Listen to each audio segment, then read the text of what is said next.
నమస్తే, welcome to #you. నేను మీ Rajesh. So తెలంగాణలో ఇప్పుడు రాజకీయ వర్గాల్లో కానీ లేకుంటే రాజకీయాల్లో కానీ మొత్తం అంతా కూడా బీసీల చుట్టూ తిరుగుతోంది. బీసీలకు 42% రిజర్వేషన్లు ఇవ్వాలన్న అంశం మేరకు పెద్ద ఎత్తున బంద్ నిర్వహించారు అన్ని రాజకీయ పక్షాలు.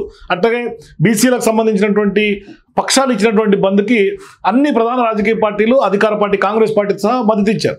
సో ఈ నేపథ్యంలో ఇప్పుడు తదుపరి నెక్స్ట్ ఏం చేయబోతున్నారు సీఎం రేవంత్ రెడ్డి అనే చర్చ ఉన్నటువంటి క్రమంలో ఆయన ఒక సంచలన నిర్ణయం తీసుకున్నట్టుగా కనిపిస్తోంది. అంటే ఏంటి నిర్ణయం అంటే, బీసీ రిజర్వేషన్ సందర్భంగా ఈ యొక్క అంశంలో తెలంగాణ ప్రభుత్వం ఒక కీలకమైనటువంటి సంచలన నిర్ణయం స్పష్టంగా తీసుకున్నట్లుగానే ఆ దిశగా అడుగులు వేస్తున్నట్టుగానే కనిపిస్తోంది. అంటే ఇప్పటిదాకా పెద్ద ఎత్తున కులగణన చేసి జనాభా దామాషా ప్రకారమే రిజర్వేషన్ల అంశాన్ని కొంత ఫైనల్ చేశారు. సో ఇప్పుడు ఇన్నాళ్ళు బహిర్గతం చేయనటువంటి కులగణన సర్వే వివరాలను కూడా ప్రభుత్వం బహిర్గతం చేయబోతోందా అన్న అంశం, ఆ ప్రశ్న కొంత తెర మీదకి వస్తుంది. అంటే తాజాగా మంత్రి వాకిటి షేర్ చేసినటువంటి వ్యాఖ్యలు కొంత ఆసక్తికరంగా మారాయి. అంటే మొన్నటిదాకా కొంత హైకోర్టు కూడా చెప్పింది, అంటే కులగణనకు సంబంధించినటువంటి యొక్క సర్వే డీటెయిల్స్ మీరు ఏ ప్లాట్ఫామ్లో ప్రజల ముందు ఉంచారు, ప్రజలకి ఓపెన్గా ఉంచారా, ఓపెన్ డయాస్లో ఉందా, లేకుంటే ఓపెన్గా అందుబాటులో ఉందా, దీనికి ప్రభుత్వం దగ్గర సమాధానం లేదు.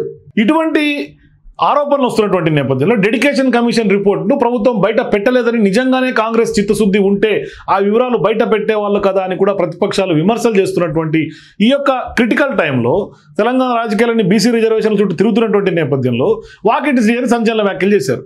త్వరలోనే డెడికేషన్ కమిషన్, బీసీ కమిషన్, అట్లాగే ఎంపిరికల్ డేటా అంతా కూడా పబ్లిష్ చేస్తామని ఆయన పెద్ద ఎత్తున సంచలన వ్యాఖ్యలు చేశారు. అంటే ఇవాళ బీసీ బంద్లో పాల్గొన్నటువంటి ఆయన ఈ సందర్భంగా మాట్లాడుతూ ఈ విషయాన్ని చెప్పుకొచ్చారు. సో ఇప్పుడు ఎంపిరికల్ డేటా వివరాలు బయట పెట్టకపోవడానికి కొన్ని ఆంక్షలు ఉన్నాయని కూడా స్పష్టం చేస్తూ, ఎవరు అడ్డంకులు సృష్టించకూడదనే ఈ యొక్క వివరాలను పబ్లిక్ డొమైన్లో ఇంతవరకు అందుబాటులో తీసుకురాలేదనే అంశాన్ని కూడా ఆయన క్లారిటీ ఇచ్చారు. అంటే ప్రధానంగా ఇప్పటిదాకా ఎందుకు పెట్టదన్న ప్రశ్నకు కూడా సమాధానం ఇచ్చినట్టుగానే మనం అర్థం చేసుకోవాలి. కానీ కోర్టుల్లో సమర్పించినటువంటి వివరాలతోటే ఇన్ని అడ్డంకులు సృష్టిస్తున్నారని కూడా చెప్పుకొచ్చారు. అయితే మా చిత్తశుద్ధిని శంకించాల్సినటువంటి అవసరం లేదని కూడా స్పష్టం చేస్తూ సీఎం రేవంత్ రెడ్డి గారు కూడా ఖచ్చితంగా ఇదే అంశం మీద చాలా చిత్తశుద్ధితో ఉన్నారనే అంశాన్ని చెప్తూనే, కాంగ్రెస్ ప్రభుత్వం చేపట్టినటువంటి కుల గణన సర్వేతోనే తెలంగాణలో బీసీలకు ఖచ్చితంగా లెక్కలు తేలాయని వాకిటి శ్రీహరి చెప్పుకొచ్చారు. కానీ కాంగ్రెస్ పార్టీ బీసీ రిజర్వేషన్లు ఇవ్వదని బీజేపీ దుష్ప్రచారం చేస్తుందనే అంశంలో కూడా ఆయన ఆగ్రహం వ్యక్తం చేశారు. అంటే పార్టీకి నష్టమని తెలిసినా కాంగ్రెస్ రాష్ట్ర విభజన చేసిందనే అంశాన్ని కూడా ఆయన ఈ సందర్భంగా గుర్తు చేశారు. అంటే బీసీలకు 42% రిజర్వేషన్లు ఇవ్వాలనే చిత్తశుద్ధి ఖచ్చితంగా రాహుల్ గాంధీ, రేవంత్ రెడ్డికి ఉందనే అంశాన్ని మరొకసారి నొక్కి వక్కారించారు. అంటే గతంలో బీఆర్ఎస్ ఉద్యోగాలు ఇచ్చినట్టుగానే ఇచ్చి కోర్టుకు వెళ్ళి తాము బీసీ రిజర్వేషన్ల విషయంలో చేయడం లేదని బీఆర్ఎస్తో పోలిక పెట్టి మరీ చెప్పినటువంటి నేపథ్యం. అంటే బీసీ రిజర్వేషన్ల పైన ఖచ్చితంగా సుప్రీంకోర్టు విచారణకు స్వయంగా డిప్యూటీ సీఎం, బీసీ మంత్రులమందరం కూడా హాజరయ్యామని, ఇలాంటిది ఎక్కడ కూడా చరిత్రలో ఎక్కడైనా ఉందా, జరిగిందా అనే అంశాన్ని కూడా ఆయన ప్రశ్నించారు. అంటే స్పష్టంగా బీసీ రిజర్వేషన్ల పైన హైకోర్టు కానీ సుప్రీంకోర్టులో కానీ న్యాయ పోరాటం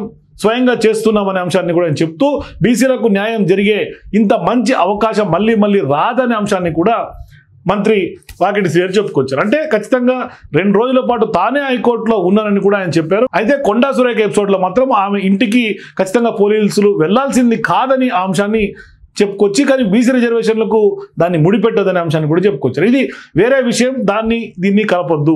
సో ఈ అంశం ముఖ్యమంత్రి చూసుకుంటున్నారనే అంశాన్ని ఏఐసీసీ పెద్దలు మానిటరింగ్ చేస్తున్నారని, సో ఇప్పుడు కొండా సురేఖ అంశాన్ని చూపుతూ బీసీ రిజర్వేషన్ల అంశాన్ని తక్కువ చేయొద్దు అనే అంశాన్ని కూడా క్లారిటీ ఇచ్చారు. సో ఇప్పుడు రాష్ట్ర ప్రభుత్వం ప్లానింగ్ శాఖ ద్వారా నిర్వహించినటువంటి కుల గణన లెక్కల కోసం ప్రతిపక్షాలు చాలా కాలంగా డిమాండ్ చేస్తూ ఉన్నాయి. కుల గణన వివరాలు బయట పెట్టాలని కోరుతూ ఉన్నాయి. అయితే ఇప్పుడు ప్లానింగ్ విభాగాన్ని నోడల్ ఏజెన్సీగా స్పష్టంగా పెట్టుకొని సర్వే చేశామని, ఖచ్చితంగా ఈ యొక్క వివరాలతో పాటుగా బీఆర్ఎస్, బీజేపీ ఈ 2 పార్టీల యొక్క కుట్రలు కూడా పెద్ద ఎత్తున బీసీలకు న్యాయం జరగకూడదనే అంశం మీద కొంత పండుతున్నట్టుగా అధికార కాంగ్రెస్ పార్టీ చాలా కాలంగా ఆరోపిస్తోంది.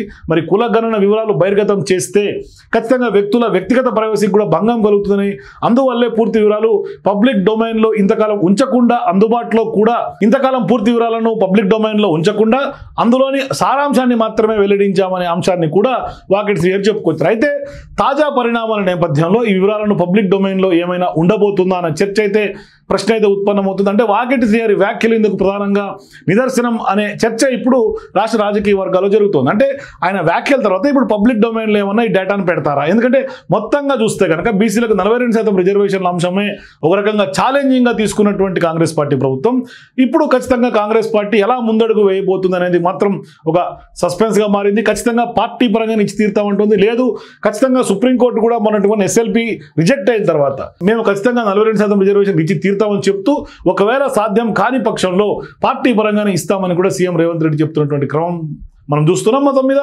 ఇప్పుడు వాకిటి శ్రీహరి వ్యాఖ్యల తర్వాత ఇప్పుడు దానికి సంబంధించినటువంటి కులగణన డేటా అంతా కూడా పబ్లిక్ డొమైన్లోకి వచ్చే అవకాశాలు ఉన్నట్టుగా మనకు సమాచారం. సో మీరు కూడా ఖచ్చితంగా వస్తే ఎటువంటి ప్రమాదం ఉంటుంది అంటే కులగణనకు సంబంధించినటువంటి డేటా పబ్లిక్ డొమైన్లోకి వస్తే ప్రాబ్లం ఏమన్నా ఉంటుందా? మీ అభిప్రాయాల కింద కామెంట్స్ తెలియజేయండి. For more videos please watch #.